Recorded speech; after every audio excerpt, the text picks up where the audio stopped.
had this customer come up to me and they were like, hey, so sorry to bother you, but like, my dad only has 1 hour left on his oxygen tank, so can you hurry up with our food? Grandpa. Welcome to the Spencer Whiteout podcast. Rated R. Criminal charges.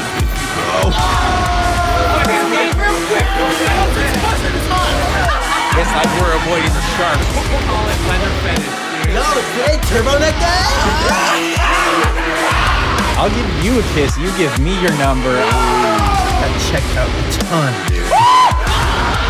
Tell me you felt. We're Americans. We're the ones that are descendants from the 1776 musket-bearing motherfuckers.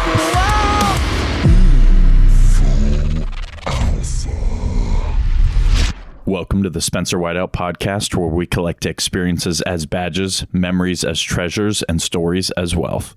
In this episode, we tell funny stories of a Lyin coworker, an Onramp onslaught, and only having 1 hour left to live. Let's dive in. Welcome to the Spencer Whiteout podcast. Rated R. Okay, so today, who do we have on? My name is Austin Steedman. Happy to be back. My name is Tyler Gardner. First time on the podcast. This is Randy El Magnifico. Okay, so how did Austin, Randy, and Spencer meet? We're going to save Tyler for later because I got a good little segue for that. But how did we meet, guys? We went to the same gym together, right? Yeah, we went to the same gym, the gym which will not be named, which I may or may not have gotten fired from when I worked there. You're fired. Get out of here.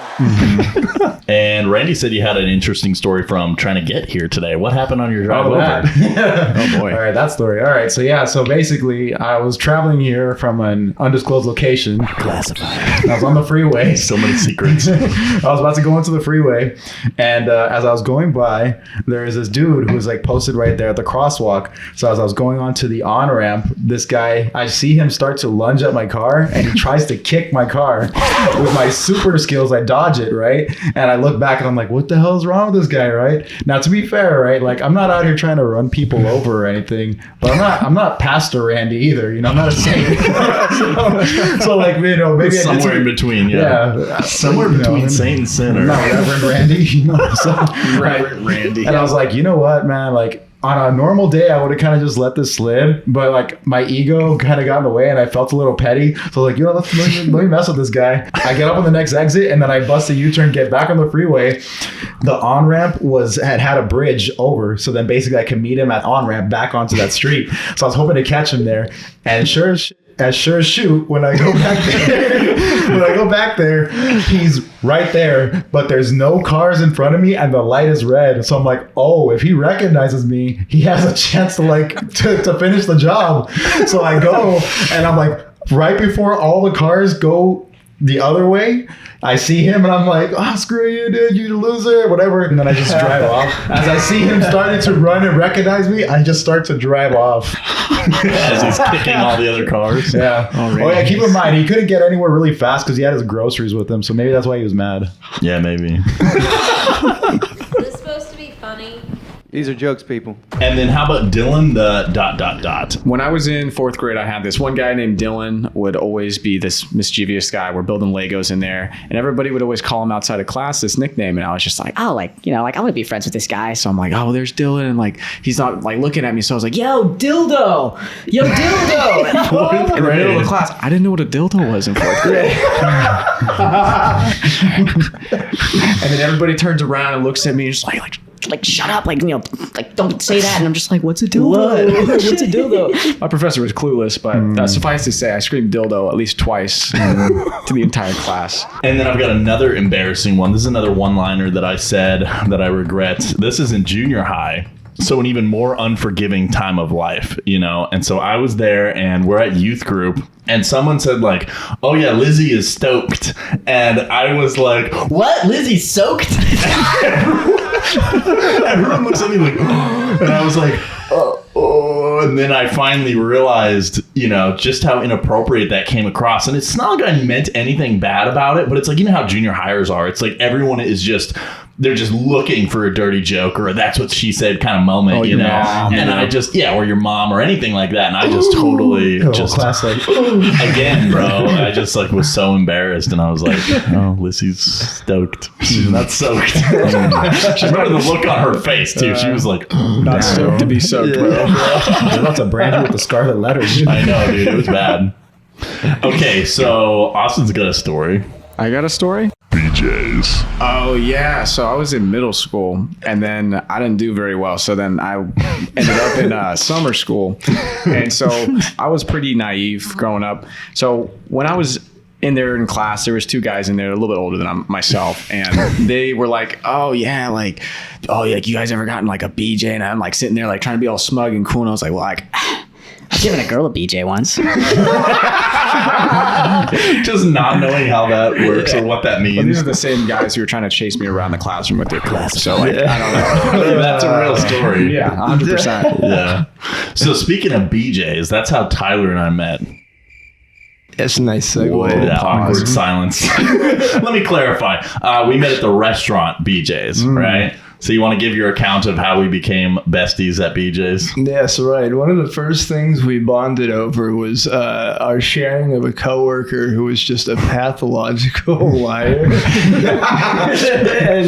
it was just comical, the stuff that would come out of his mouth. I mean, I think one of the first things that the three of us had a conversation about was about this individual supposedly cursing out the GM and like then just going back to Work, his job. Yeah, like no big deal. Yeah, he's like, oh yeah, I gave that guy a piece of my mind. And we're like, dude, no way. That Danny guy who ran the place was really intense. He was a tyrant, honestly. Like, you mean the guy that just back there in the kitchen screaming? You told that guy how it is? Yeah. All right. yeah, dude. And then he lied. He said he had a Hellcat, and I was like, okay, let me see the pictures. And then he's Hellcat like, boy. yeah, he's like, oh well, I can't show you the pictures because it got in a car crash. And I'm thinking, well, if it got in a car crash, shouldn't you take pictures of the wreckage? It you know? retroactively deleted the photos of the wreckage.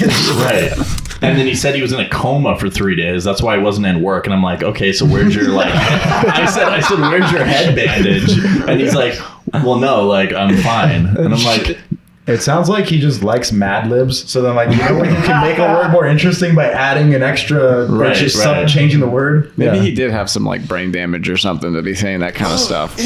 Maybe. And then he told us that he was in a firefighting. He told us he went to Navy SEAL training and was fighting sharks. All for the this at training. 19 years old. What an accomplished dude. He's Okay, an but impressive dude. Then yeah. you got to tell our favorite one, our favorite lie from Mater. So Spencer and I went to, who did we go see? Well, Austin was there too. Right, Austin was, yes, it was, all three of us were there. Reflections That's or right. Yeah, what? reflections, that's Val, right. Maya, months in advance, right? Okay, so yeah. give that context. There we go. Yeah, a little further context. As Spencer said, this is months before the show. We're telling him, we're talking music. We're talking to each other. He just didn't involve himself in our conversation. Right, yes. But I'm like, Tyler, we got to get you back to shows. Like you were into this genre like back in the day. Like I want to bring you back. Like let's go to some shows. You know? Exactly. We're talking heavy music. And then this guy inserts himself into our conversation for starters, and then proceeds to bash heavy music and obviously make fun of the vocals. That's like the first thing anybody does. Right. And then in a matter of how long was it till he was like, Same so can I shift, go? Yeah. So can I go with you guys? You should have just asked him to like do the vocals, like yeah, I got make it Right. Okay, so continue, Tyler. What happened next? Okay. So this guy's bashing music, hating, and so flash forward to the show, right? Was this? Yeah. Okay. So the show's coming up. We're working a shift with this guy. So we've gone from I hate heavy music to can I go with you guys to the show? Back to I hate heavy music. Back to I hate heavy Maybe back music. to then what? The kicker, which is I think my father is going to be at the heavy metal show. Now keep in mind, this is like heavy, you know, like screams. There's very limited clean vocals in these performances. These are new bands too. These are not like your dad's metal. And so then he basically told us, yeah, I think my dad was at that show. And we So was kind his of- kid and his Hellcat. Yeah. Which he pulled up into the show with his kid and his dad. Yeah. Dude, we joked so much about it. Like, dude, yeah, I think we saw Mater's dad at that show, you know? Dude, he was tearing it up in there. pit. Like tearing up the pit of the animal, bro. He was a Hellcat.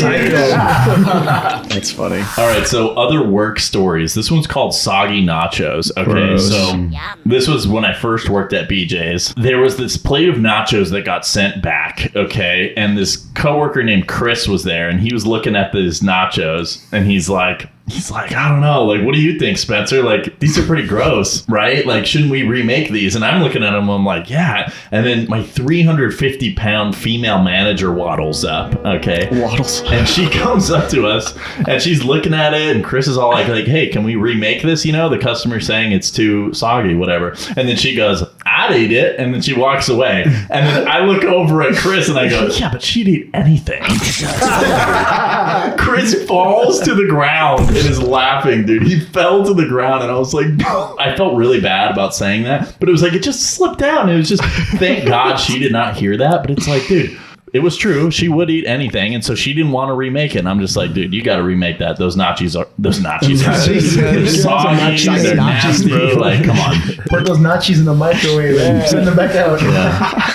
Okay, so then, do you remember at BJ's there was the kid starters? You remember the kid starters? It was horrible. You'd have to bring like a little dirty ramekin full of grapes and then like a pack of goldfish or something. So unsanitary. Very nasty. A ramekin that still has a little bit of ranch in it from when it got ran through the supposed dish pit. So anyway, so then there's these kid starters, and I remember I had to bring out these kid starters to a table, and I brought them out to the dad. And I'm like passing them out, and I'm like, all right, so here's these, got these for the kids here. And then the dad looks at me in the eyes and goes, my kids. And he grabs all the kid starters and pulls them to his chest. And the wife is all like, honey, stop. You know, she smacks him. That was Mater's dad. But it was just so funny, dude, because it was so unexpected. It was so off guard. And I'm like, this guy wanted them all for himself. So yeah, he kept them. Oh my god. Take what you want, man. Okay, here's a story from when I worked at Denny's. So this one's called Only One Single. Wow. Okay, so there's a table full of rowdy teens, and they start ordering, and then each one starts ordering, oh, I'll take a slam burger. And then, of course, with every slam burger, you have to ask, how would you like the egg cooked? Do you want to do wavy fries, seasoned fries, or onion rings, single patty or double patty? And so I have to ask this, and so every single kid is ordering the same thing and then giggling. They're like, A slam burger, sunny side up, seasoned fries, double patty.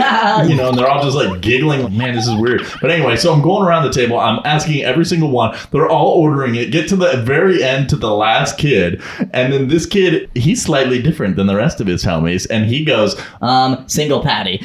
and then I couldn't help it, and I said, okay, so I've got 7 slam burgers double and only 1 single. And I said, just like in real life, right? You're the only one single. All the kids go, and they all just like erupt in like, oh, burn, whatever. It was so savage, but I was like, dude, I had to do it. You know, somebody had to do it. I just had to burn him right then and there. So. Somebody had to do it. And then, dude, you get the weirdest excuses from people at the restaurant. I had this customer come up to me, and they were like, hey, so sorry to bother you, but like, my dad only has 1 hour left on his oxygen tank, so can you hurry up with our food? My dad only has 1 hour to live. Can you please hurry the hell up? Yo, the priority is to go to Denny's when he's like 1 hour left. It's like, yo, we have time. We have time. So this story is called Agreed Upon Availability. Okay, so when I was working at Denny's, right, I had a crazy argument blow up with my boss, dude. And I always keep my cool, like, in these things, and I try to be as reasonable as possible, especially at work, you know. But this night, it was just too much. This particular shift, we happened to be, like, out of everything, even ranch. So we were out of ranch dressing. We were rolling silverware as we go, like, for every table that's there. It's like we're having to roll... You know, we're having to roll a silverware for each person that we're dropping silverware off at. So we're completely out. It's a 45-minute wait time for a freaking slamwich, you know. It's horrible. And then we're completely understaffed too, mind you. So it's like, oh, Spencer, you have this half of the restaurant. So let's do some math here. 8 tables, 2 of which are benches, 4 people per table. 8 or 10 people per bench. Okay. If they all get sat around the same time, which is usually how it would work, because Disneyland would get out and then people would just head right over to Denny's and it would just get flooded, you know? So let's do some math here. 20 drinks for the benches, 24 for the tables. Okay, so this is not an exaggeration. Okay, that's 44 drinks. And so if all the tables fill up, you have to do 44 drinks for all these tables that just got sat, you know, if they're all full. And then if they all say, oh yeah, just a round of waters too, it's like, dude, then that doubles the number. So you're trying to make basically 88 drinks in a matter of 10 minutes. And then you have no expo. So like once they do order, you're having to run out your own food, prepare all the food on the trays, bring it out. And it's just a complete nightmare. Okay, so good luck, right? Not to mention shakes. Okay, so if you're trying to make a shake and they're like, oh, let me get an Oreo shake or a strawberry banana smoothie. Each shake will take 30 seconds to prep, you know, to put the Oreos in there, to put the ice cream, to put the right amount of milk. Push the button, takes 30 seconds to blend, and then 15 seconds to pour it into a cup and then clean it and then get it ready for the next use, you know? And we only have one blender, okay? Like I mentioned, no expo, no food runner, late at night when we were most slammed. So basically you got to do all these drinks, prepare 40 plus meals, deliver them, and God forbid somebody wants a refill, okay? That's the kind of situation we're talking about. Okay, so you can imagine stress levels are through the roof. That must be frustrating. It's worse. Not to mention, we're judged on our BADA score, which is beverages, appetizers, desserts, and add-ons. So if your guest doesn't add enough, or if they only want water, too bad, your hours get cut and they punish you by putting you as a food runner for the next shift to teach you a lesson, okay?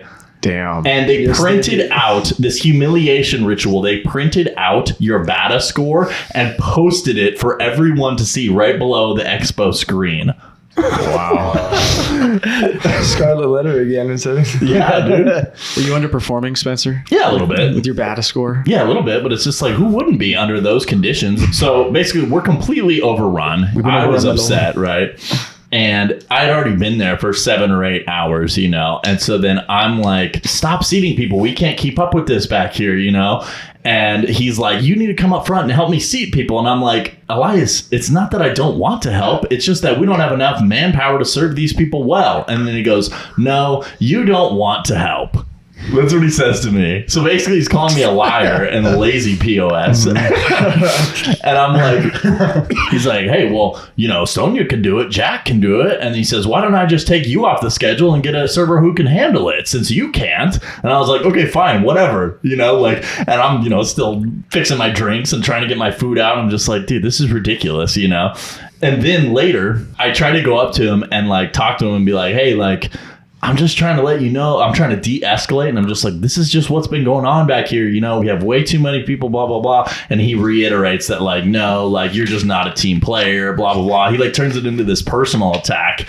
And then we're getting to the end and I'm like, Elias, do you want me to work on the side work or do you want me to stay on the floor and keep working with people? Because I got to be out of here by 1. That's my availability. And then he's like, oh, just keep seating people. I'm like, all right, whatever. Gets up till 1 a.m. And I'm like, I got to go, man. This is the agreed upon availability. I got to go. And it was already like 1:15 or 1:20. And then he goes, there's no such thing as agreed upon availability. That's what he said to me, dude. And so after 8 hours of slaving away, I was like, there's no such thing as agreed upon availability. Are you serious? And he's like, there's no such thing. So basically, like, you're a slave. We own you, whatever. And I'm like, you can't force me to work outside of my available time. Like, I'm available each day from noon to 1 a.m. You know, I'll work and I'll do a great job for you guys within those time periods. But after that, like, I got to collect my tips and get out of here. You know, and he was withholding my money, not giving me my money and being like, no, you need to finish all the side work. You need to prep a bucket of strawberries, do the salad bar, do all this stuff. And I'm like, dude, this is ridiculous. And I'm saying no. I told him no to his face because I had just had it. And then he goes, okay, so then we have a problem. And then he goes, I'll talk to Jesus. And I said, okay, fine, I'll talk to Jesus. And so I did, man. I mean, I finished up there. I like kind of just tried to do as much as I could, but I eventually got out of there. The next day I called Jesus and I'm like, hey, this is what's happening. Like, I can't be forced to stay. Like, I'm happy to stay past 1 a.m. when I'm able to. And if you look at my time card, you'll see that I do that quite often. But like, I can't be forced to stay past 1 a.m. You know, if you need more people that late at night, like switch around the schedule, hire someone else, do whatever. But like, we need to respect and be professional on like what the availability is and what we agreed to. Correct. And he was like, okay. You know, he kind of like came around or whatever. But it was just like a rough situation. And I feel bad because I'm like, dude, I've never like, you know, argued with a boss before like that. But I was like, at that point, I just had to. I have. It's my favorite thing to do. yeah. For me, it's like I really try not to. But it was like at that point, you know, after being pushed to the brim with all this stuff. Directly at you. Yeah, too. he was totally calling me a liar and saying that like, oh, I'm just not a team player. You're not here I to don't want to help, you know, and all this stuff. Yeah, what are you, like saving lives over here? You're filling up the milkshakes. What a nightmare. Thank you so much for tuning in. If you enjoyed this episode, leave a rating/review. 5 stars is a power play. Also, be sure to follow the show and connect with me on social medias at Spencer Whiteout to stay up to date. As always, stay tuned, stay hyped. That's a wrap. Inserting exclusive audio recording from the vault. Okay, so what were you saying? You're giving me some really appreciative, you know, compliments on the Spencer Whiteout podcast. So what I was telling Spencer was, first and foremost, I love you, man. And I love you too, bro. let's go. He does a great job with the editing. He makes use of the footage that's there, and I say footage because I meant to say just the audio. Yep, audio footage. Audio footage. He puts it together really well. He makes use of all of the transitions, putting in the sound bites. I really appreciate it. And at the same time, I'm blessed to have you as a friend and to be on the podcast, even if it's to tell poop and vomit stories. So I really appreciate this man right here, and I'm blessed to call him my friend. I love that, dude. I love you. Let's go. That's like Dana White introducing Trump right there, dude. And that's it.